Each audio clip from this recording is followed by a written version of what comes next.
exactly. Jadi kenapa saya memilih ke bidang lebih kesininya tuh lebih ke kecantikan rambut karena gini, saya bisa semua karena saya dari usia remaja itu saya udah belajar.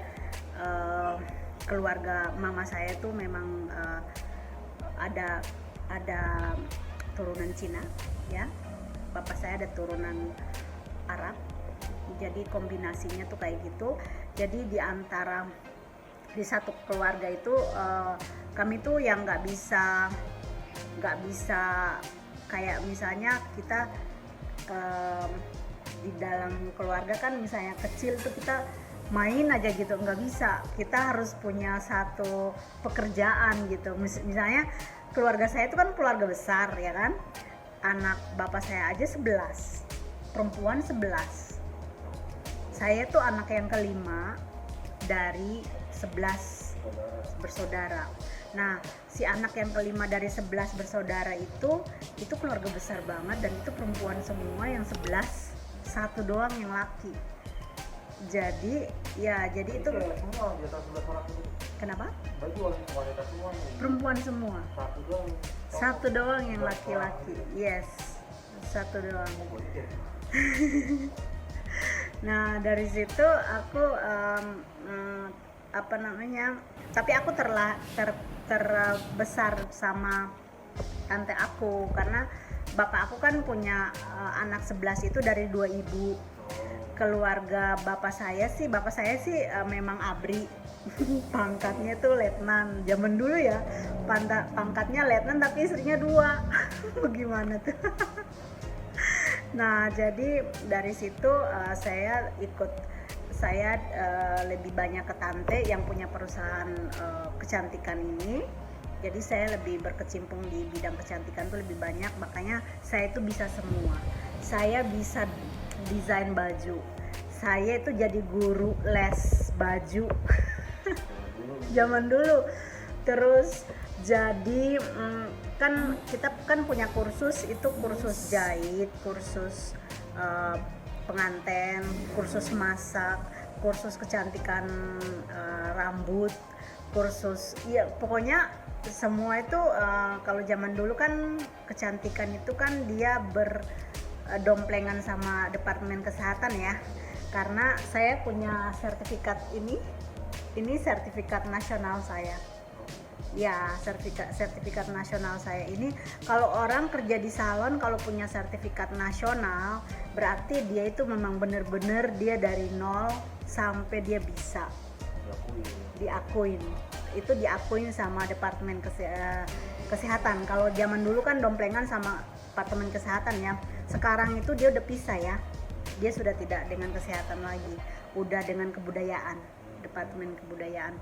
So jadi dari tahun itu saya udah punya ijazah ini, dan sampai sekarang tuh kalau kita punya ijazah ini kalau kita mau bikin sekolah itu memang bisa. Yes, makanya kan saya ngejar, saya harus punya, let's see, saya harus S1 ya kan. Terus saya harus karena memang tujuan kesananya itu saya harus punya sekolah kecantikan. Berarti following dari rumah gitu ya. Pindah ke sini. Dulu gimana?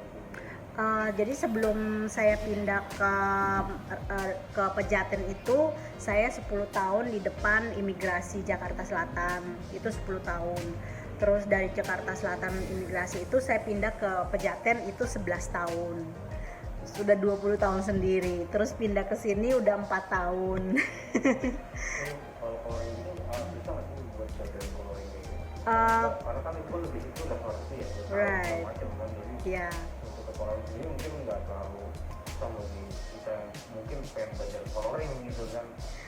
Nah gini, kalau coloring itu kalau dibilang susah, kalau orang nggak pernah belajar itu dia pasti bilang susah gitu. Makanya kalau saya bilang kalau orang yang ngaku-ngaku dia bisa coloring, tapi kalau dia nggak pernah duduk di bangku sekolah color ya, itu dia pasti jadi personal yang selalu kayak testimoni terus ke orang gitu. Nah, boleh aja sih kalau dia bisa punya punya IQ yang bagus ya. Karena di sini kan kita melihat kalau seseorang dengan IQ-nya bagus itu apapun dia bisa, gitu kan, dengan keteguhannya dia ya. Nah, di situ bisa. Tetapi kalau dia tidak bisa punya IQ bagus dan dia tidak punya manajemen yang bagus, artinya manajemen tuh gini. Kalau kita belajar color, kita nggak punya manajemen, kita lupa. Customer pergi, besok dia datang lagi, kita udah lupa apa yang kita kasih kemarin. Gitu. Jadi harus punya manajemen bagus supaya si customernya datang itu kita tahu riwayat apa sudah yang kita kasih ke dia. Karena coloring itu dia hubungannya dengan waktu ya. Waktu, terus anatomi, terus juga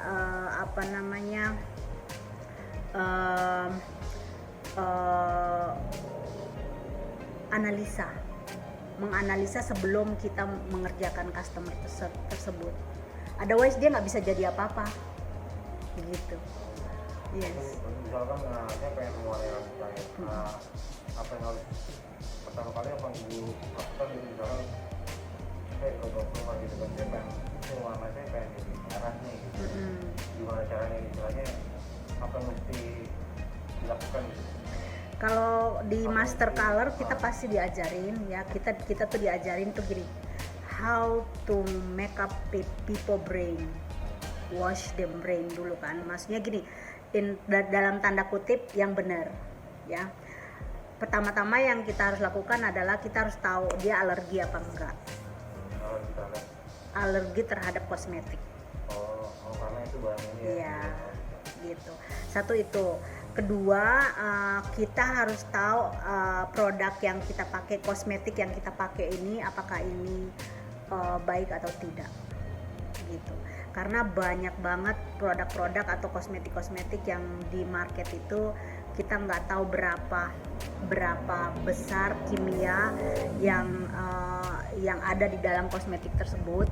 Jadi kalau kita asal pakai dan apalagi kita nggak punya knowledge enough ya, itu sangat bahaya untuk customer. Bahkan customer itu tidak bisa continue lagi untuk membuat rambut itu lebih cantik, bahkan ya udah selesai harus dibuang, dan akhirnya tuh orang pada kecewa ya. Habis itu kalau customer udah kecewa, dia udah nggak mau balik lagi. Makanya saya itu alhamdulillah kalau kamu lihat di Instagram saya tuh, customer satu itu dia bisa balik lagi, dan rambut di saya punya feed Instagram itu untuk coloring itu jarang rambutnya pendek-pendek, rambutnya panjang. Nah, ini adalah research membuktikan bahwa saya itu menggunakan oksidan sangat rendah. Yes.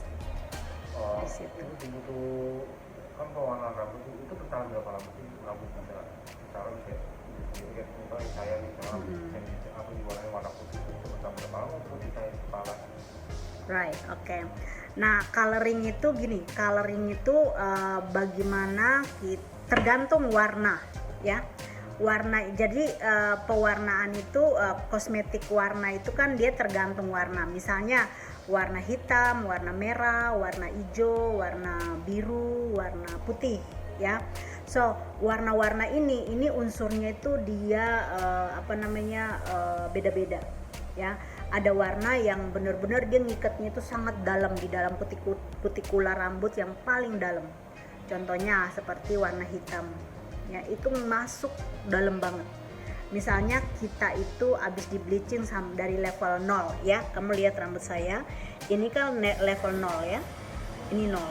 Ini di level saya ini adalah level 9-10. Oke. So level 9-10 ini pada waktu masuk 0 ini ke level ini itu bisa nemu yang dia masuknya dalam banget apabila bleaching saya tuh terlalu tinggi. Itu masuknya dalam banget. Dan pada waktu dia masuk sampai ke dalam, kalau ini udah nggak kuat, dia langsung terpatah-patah. gitu. Jadi ada warna yang dia itu nempel di setengah atau di dalam atau di luarnya doang. Contohnya kayak warna merah. Warna merah sebenarnya kalau dimasukin terus-terus dia jadi merah banget, tapi itu dia cuma di luar doang. Dia kena air beberapa kali hilang. Gitu. Jadi tergantung warnanya. Kalau kamu lihat warna saya ini, warna yang paling agak awet itu adalah warna ash. Terus kalau udah terang ya, seperti warna saya ini dia lebih awet. Oh, berarti tergantung dari warnanya ya? Exactly, makanya tadi saya bilang semua warna itu tergantung sama warna apa, nomor apa, dan pantulan apa, terus apa yang sudah ada di dalam ini, sudah ada di kepala kita. Ya, Jadi nggak semua perusahaan sama. nggak bisa. Jadi kalau orang yang baru pertama kali mau di coloring, kita harus benar-benar mendesain. Ini dia maunya di level apa, right? Karena pada waktu saya memutuskan untuk mengeluarkan pigmen dari kepala, dari rambut, batang rambutnya dia, saya kan pasti naruh levelnya di mana. Contohnya ini kan hitam, zero dong.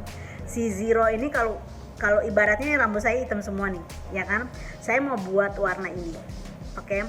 Nah si warna ini kan level 9 dan 10, right? So kalau saya datang itu saya bilang, Mbak Kia saya mau warnain ash.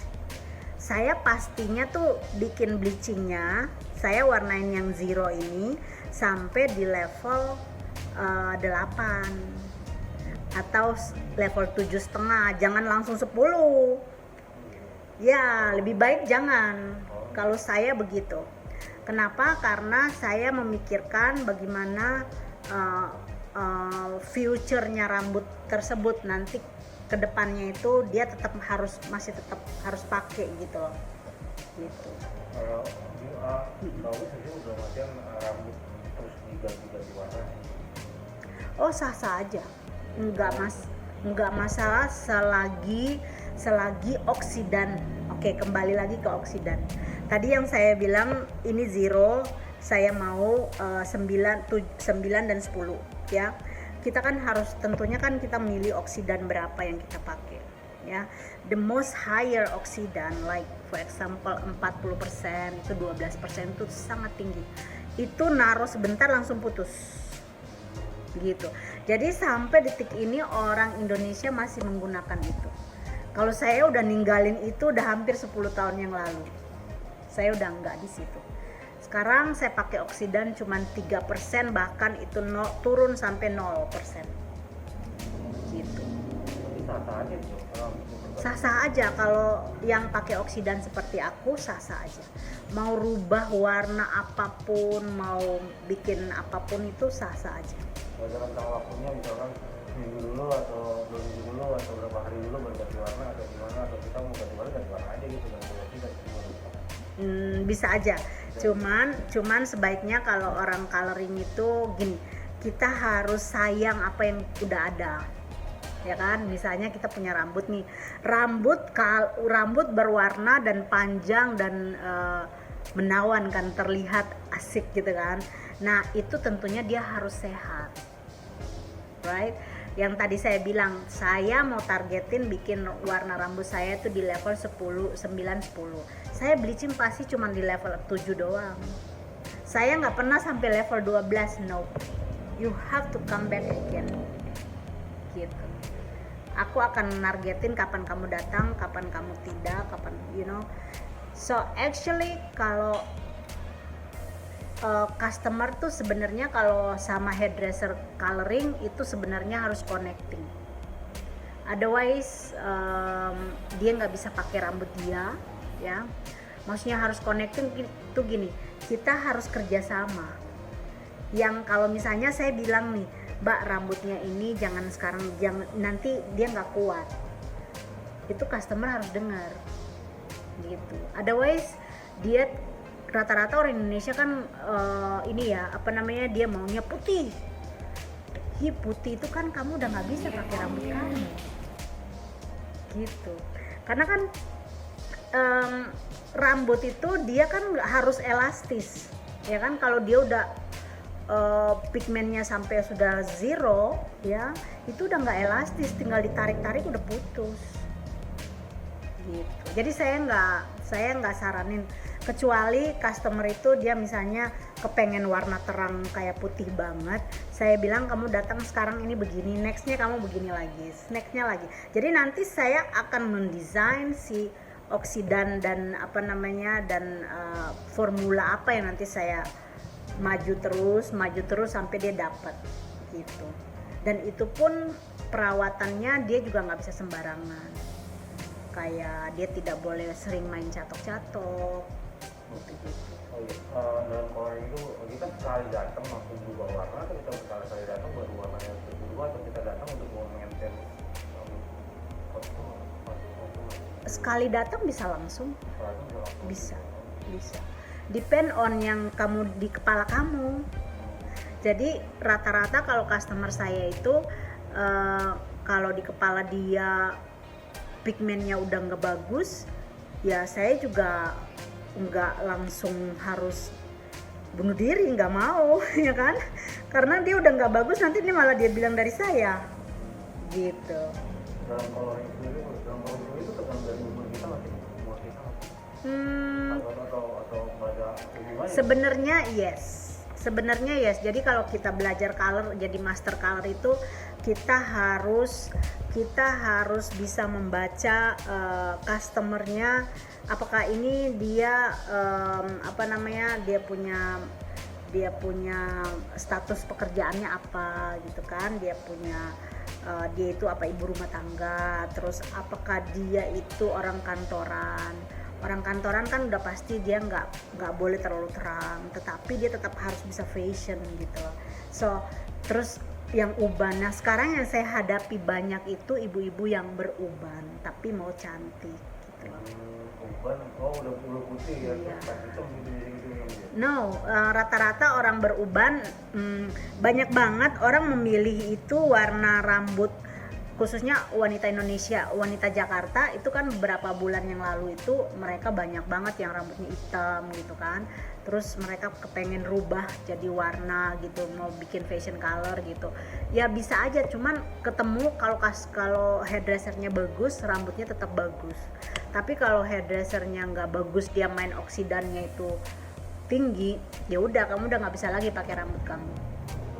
Panjang dia begitu dalam bidang coloring ini, berapa persentase sudah macam sih, berapa seringkah gitu orang mengganti rambutnya gitu? Dia bisa ganti pantulan, bisa ganti pantulan warna itu bisa sebulan sekali bisa. Ya sebaiknya paling cepat sebulan sekali.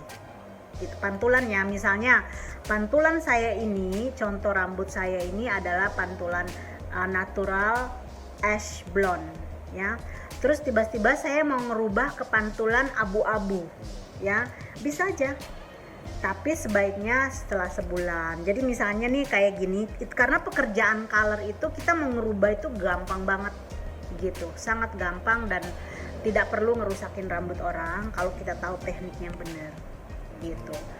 Terus misalnya kalau kayak saya ini, saya mau ngerubah dari warna saya ini ke abu-abu ya, gampang banget, ini kan sudah hitam ya kan, sudah hitam, saya masukin abu-abu, ini udah jadi abu-abu gitu. Jadi itulah bisa banget ngerubah warna-warna itu, bisa yang orang bisa mudi sebulan sekali bisa, tetapi kembali lagi dia perawatannya harus benar ya kan, dan kita harus tetap mantau dia supaya win-win solutionnya itu dia dapat, saya dapat gitu. Kita nggak mau nanti something wrong and then she say like oh ini gara-gara kayak salon, nah itu saya nggak mau tuh kayak gitu. Oh ibu, dalam rambut ini idealnya itu berapa warna sih? Kenapa? Idealnya itu berapa warna sih? Bisa berapa warna atau satu warna? Bisa banyak warna, bisa.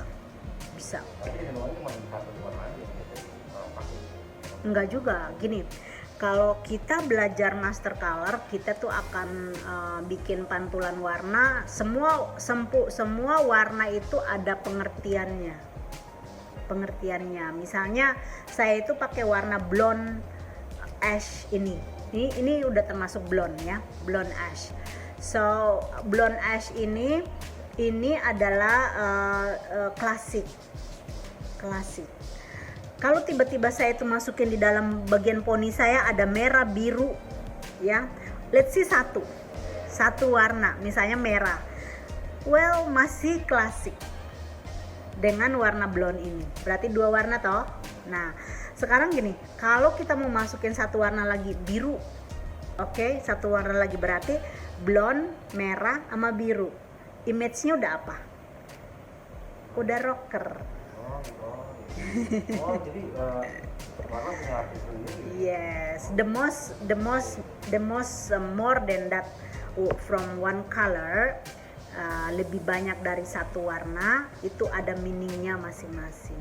Punya arti sendiri. Ya, kembali lagi desain. Jadi kalau misalnya desain tiba-tiba desainnya itu menarik banget gitu, misalnya gradasinya wow gitu, atau bloknya keren banget dan sebagainya. Misalnya kita contoh nih kayak pelangi, ya kan? Pelangi itu kan kalau nggak salah ada berapa warna ya? Ada 5 atau 7 gitu ya. Nah itu kita bisa bikin aja, cuman image-nya lain lagi gitu. Jadi semua warna itu ada image. Ada artinya sendiri. Betul. Kebetulan juga saya belajar ilmu warna di Computerize ya, dapatnya dari DKV.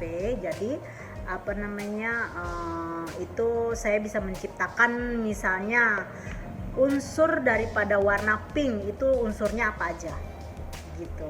Terus warna, makanya saya bisa nge-mix, saya bisa menciptakan warna apa aja bisa, karena ya itu dia, alhamdulillah saya dapat ilmu warna dari DKV. Nah, kalau dengan orang Indonesia sendiri, warna apa sih yang paling favorit yang selama Ibu? Yang favorit untuk sementara di Indonesia ini sekarang itu orang udah lebih identik dengan warna ya, orang udah welcome dengan warna. Jadi kalau dibilang orang Indonesia itu sekarang ini mereka lebih memilih warna yang awet, kayak warna ash. Ya, warna ash itu awet, warna copper tuh awet. Tapi masih comparing copper dan ash itu masih awetan ash gitu. Kalau ash dan grey masih awetan ash. Kalau grey tidak awet. Gitu. Oh iya, rambutnya misalkan rambutnya kan udah di painting, udah dikolain gitu. Pantangan-pantangan apa sih yang nggak boleh saya lakukan? Nah, pantangan. Warna. Exactly, ini menarik banget buat saya topiknya. Jadi gini, saya pertama-tama saya harus, sebelum saya makeover customer saya tersebut, saya harus kasih dia tips ya. Karena kan seorang hairdresser coloring itu dia harus bisa membaca customernya ya. Customer ini dia mau di color, dia itu kerjaannya apa sebenarnya, yang benernya begitu, kerjaannya apa, tinggalnya di mana ya kan, terus dia gaulnya di mana aja, sebenarnya tuh harusnya kita tahu gitu loh, supaya kita kasih warna itu dia itu nggak malu-malu, dia itu tepat dengan lingkungan dia gitu. Nah kalau dibilang dengan pewarnaan, saya biasanya terapi customer saya dengan pertama-tama adalah cara cuci rambut. Jadi behave daripada cuci rambut ini saya harus kontrol, saya harus tahu dia cara cuci rambut berapa hari sekali. Terus saya juga harus tahu shampoo-nya apa aja. Jadi dari shampoo itu misalnya shampoo rambut seperti saya ini, kalau saya tidak mau abu-abu berarti saya tidak perlu pakai shampoo yang untuk bikin abu-abu. Saya cukup pakai harus kasih tahu customer shampoo apa yang benar. Jadi contohnya kayak rambut saya gini, saya cukup pakai shampoo color gitu. Tidak bisa pakai shampoo yang sembarangan kayak misalnya Pantene atau ya yang kita tahu ya, maksudnya yang di umum tuh kan orang banyaknya pakai shampoo Sunsilk atau sebagainya. Nah kalau udah color bisa juga, cuman memilih shampoo produk company apa aja boleh, tapi yang penting itu yang untuk color, karena di situ dia ada bisa ngelok, ngunci warna dan ngebuka warna. Jadi semuanya itu udah gitu. Bisa, Gara-gara sampai kita pakai. yes, bisa sangat. Jadi pertama kali perlu dipastikan cara waktu kita sampoan misalnya gitu. Yes, cara sampoan, bagaimana cara sampoan, bagaimana cara pakai conditioner, bagaimana cara berapa hari kita harus cuci rambut gitu. Itu sangat sangat penting untuk kondisi rambut setelah di color kayak gitu. Cuci rambut sama sampoan sama atau Beda. Beda ya? Beda. Cuci rambut itu durasi cuci rambut. Durasi cuci rambut pun kita sebagai seorang hairdresser, master color hairdresser, itu dia harus tahu berapa kali customernya ini dia cuci rambut, kebiasaan dia cuci rambut dalam seminggu. Ya, itu dia harus tahu. Otherwise customernya nggak dapat solusi warna bagus, kita pun nggak dapat apa pekerjaan kita yang dia harus carry on gitu loh. Kayak gitu. Berarti selama coloring banget sih, mau mana saya rambut saya udah warnanya, saya juga memperhatikan. Ya harus. Iya. Iya. Biar awet gitu. Exactly. Makanya saya tuh sangat detail. Kenapa? Karena contohnya gini, kayak saya habis coloring customer rambutnya, terus tiba-tiba karena dia mau pergi, dia nggak mau di blow apa basah-basah dia pulang, itu juga saya nggak terima. Kenapa? Karena saya nggak tahu endnya itu nanti kayak apa, ya kan? Mungkin aja dia pulang dari sini terus dia ngewarnain ke orang lain ya, terus balik lagi ke sini, mbak ini rusak bla bla bla. Nah, nggak bisa. Saya harus punya dokumentasi benar-benar konkret gitu. Sangat. Dan itu pun saya selalu menjaga dari tahun 2005, dari saya belajar color sampai detik ini, saya selalu punya buku dokumen. Yes, gitu. Makanya nggak main-main.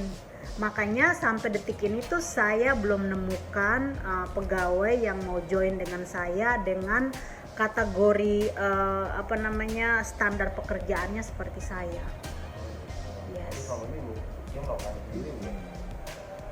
Menurut saya sebaiknya begitu. Kenapa? Karena coloring itu dia seperti dokter. Ya, dia sangat, yes, dia sangat sangat ini loh, sangat spesifik. Terus dia juga sangat personal touch banget. Ya. Saya tuh percaya nggak, saya punya price list itu dari dulu. Saya nggak, 15 tahun saya belum rubah, udah 15 tahun sampai hari ini. Berarti saya dari dulu udah mahal memang. Iya, karena nggak rubah. Ini kan naik. Biasa naik, saya enggak. Sampai detik ini pun saya nggak naik. Jadi saya tuh pekerjaan saya tuh karena saya ngerjain sendiri, saya kadang suka gini, oke, bulan ini saya mau bikin diskon. Tergantung juga sales, kalau misalnya dia naikin barang dan bla bla bla ke saya juga bisa seperti itu. Tapi kalau dia tidak, dia biasa aja, ya udah saya biasa aja. Dan alhamdulillah sampai sekarang tuh price list di saya punya harga itu udah hampir 15 tahun saya nggak naik. Jadi dari dulu itu udah harga begitu.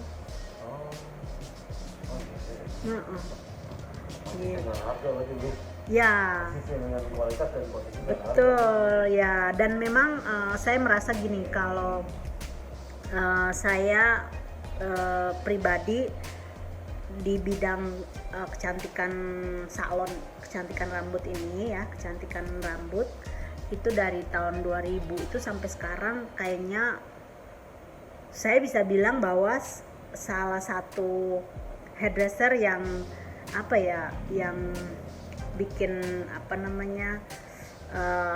transisinya itu, karena kan saya dulu tuh dari yang bikin spa dan sebagainya itu sekarang tuh, jadi saya meminimais pekerjaan yang nggak perlu. Udah saya kayak misalnya kerembat nggak perlu, buang, nggak ada. Terus kayak ngeblow pun orang kan sekarang udah banyak yang bisa ngeblow sendiri, ya kan? Itu juga udah limit. Tetapi kan beberapa service yang mana orang tuh kan nggak bisa sendiri, gitu. Kayak coloring, well sih dia bisa sendiri, tapi pasti ada yang rusak, ada yang salah, gitu. Jadi ini khusus buat coloring lagi kalau Yes, jadi kita punya beberapa item pekerjaan itu hampir 100 item itu, jadi sekarang tuh jadi ya let's see dia itu lebih ya menciut tapi dia lebih berkualiti kayak gitu. Jadi lebih baik memfokuskan pada satu Yes, kerjaan yang mungkin di exact. ini. Tapi saya nggak mau tinggalin kerjaan saya yang lain juga. Kayak tadi saya kan bilang saya multi talented ya, kayak saya bisa desain baju, terus 10 tahun saya desain baju saya tinggalin. Terus juga saya itu sulam alis, terus sulam saya pegang semua.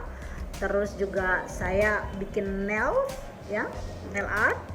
Terus juga semua itu jadi pekerjaan yang kayak menurut saya low major itu saya udah nggak lagi. Ini bicara coloring. Jadi orang di sini datang cuma buat makan. Ya, dan itu orang harus by appointment.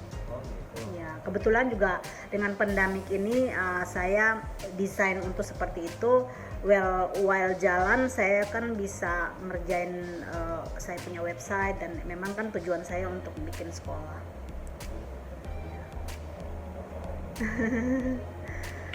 Oke.